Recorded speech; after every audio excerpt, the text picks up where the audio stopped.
NDTV Bharat news channel के पत्रकार शोहब सलमानी ने बताया कि भाजपा पश्चिमी उत्तर प्रदेश ओबीसी मोर्चा के सदस्य देवेंद्र यादव ने कहा कि भाजपा पिछड़ा वर्ग की सबसे बड़ी हितैषी है। आपने देखा है प्रधानमंत्री नरेंद्र मोदी ने अपनी सरकार में 27 पिछड़ी जाति के लोगों को मंत्री बनाया। ये अपने आप में एक इतिहास है। कोई पार्टी पिछड़ा वर्ग के लिए नहीं सोचती, केवल भाजपा ही पिछड़ा वर्ग की हितैषी है। उन्होंने कहा कि प्रदेश में योगी जी के मार्गदर्शन में 2022 में 350 सीटों पर भाजपा का परचम लहराएगा। जो पार्टियां ब्राह्मण समाज को अब अपने साथ जोड़ने का काम कर रही, वह भाजपा ने पहले से ही कर रखा है।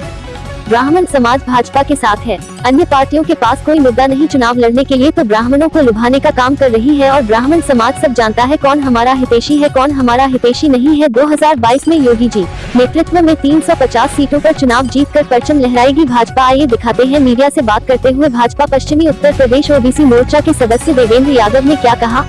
मैं देवेंद्र यादव, भारतीय जनता पार्टी ओबीसी मोर्चे का पश्चिमी क्षेत्र में सदस्य, कार्य समिति का सदस्य, अपने हमारे देश के यशस्वी प्रधानमंत्री आदरणीय नरेंद्र मोदी जी, हमारे प्रदेश के मुख्यमंत्री यशस्वी मुख्यमंत्री योगी आदित्यनाथ जी, प्रदेश संगठन मंत्री सुनील बंसल जी, प्रदेश अध्यक्ष स्वतंत्र सिंह, ओबीसी मोर्चे के प्रदेश अध्यक्ष माननीय नरेंद्र कश्यप जी, अपने क्षेत्रीय अध्यक्ष हरदीप पाल जी, एवं मैं अपने सभी साथियों का जिन्होंने मुझे इस योग्य समझा, मुझे छोटे से कार्यकर्ता को जिम्मेदारी दी, उन सभी का आभार व्यक्त करता हूं।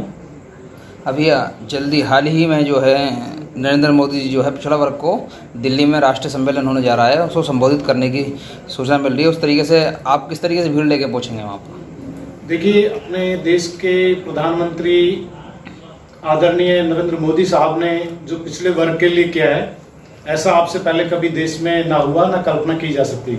केंद्र में जो उन्होंने 27 मंत्री बना के एक संदेश दिया है पिछले वर्ग को, कि पिछले वर्ग को किसी भी तरीके से वंचित नहीं रखा जाएगा जो आपसे पहले वंचित रहे हैं। इसी तरीके से उन्होंने अभी कर लिया, अपने आरक्षण दिया उन्होंने मेडिकल में, जो कल्पना और सोच के बड़े बड़े विधि विशेषज्ञों की सोच से भी बहुत बड़ी दूर पे है, सोच भी नहीं सकते। इसके लिए सभी ओबीसी मोर्चे के अपने जो भी लोग ओबीसी से संबंधित हैं, तो जितनी ज्यादा से ज्यादा संख्या में होंगे, लाखों की संख्या में वहां पर पहुंचेंगे और माननीय प्रधानमंत्री जी के प्रति अपना आभार प्रकट करेंगे। आपने देखा होगा चुनाव की 2022 की तैयारी हो गई है। योगी जी ने जो मुख्यमंत्री हैं उत्तर प्रदेश के, कार्यकर्ताओं से कहा कि युद्ध स्तर पे बिल्कुल आप जुट जाइए। तो अपनी किस तरीके से चुनाव की तैयारी है खोड़ा के अंदर? हमारे मुख्यमंत्री आदित्यनाथ जी ने जो कहा है और जो उन्होंने करके दिखाया है, जिस तरीके से कोविड काल में अपनी प्रॉब्लम को भी उनको थोड़ा सा कोरोना पॉजिटिव हुए थे, लेकिन उस सब के बावजूद भी जिस तरीके से उन्होंने कार्य किया है और WHO ने उन्होंने की प्रशंसा की है। ऐसे एक हमारे भारत के पहले मुख्यमंत्री हैं जिसके WHO के द्वारा प्रशंसा की गई है।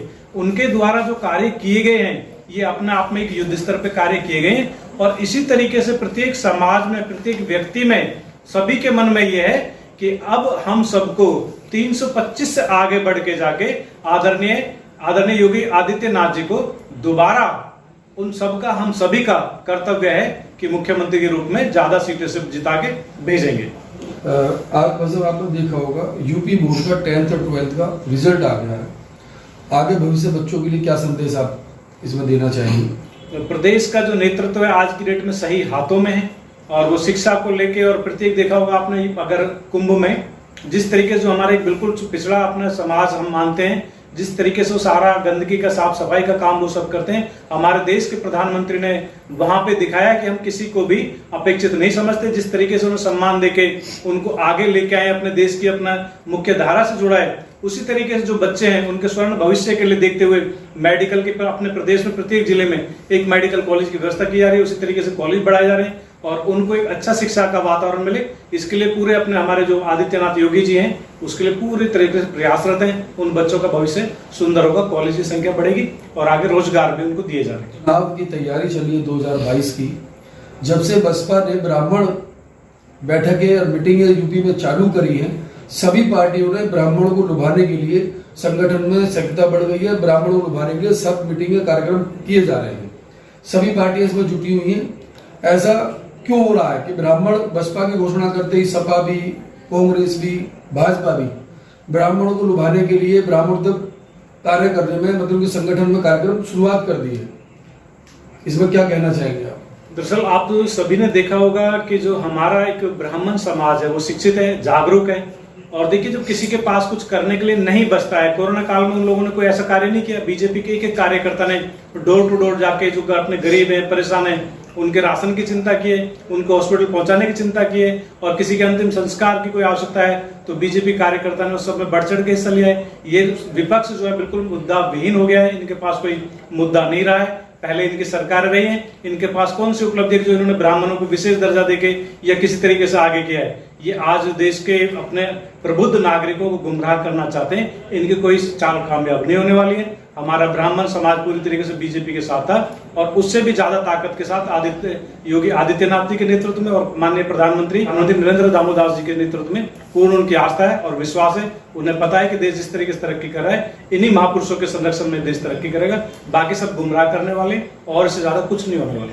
25 वर्षों से आपकी सेवा में देश में बना देश का ब्रांड समर फूल।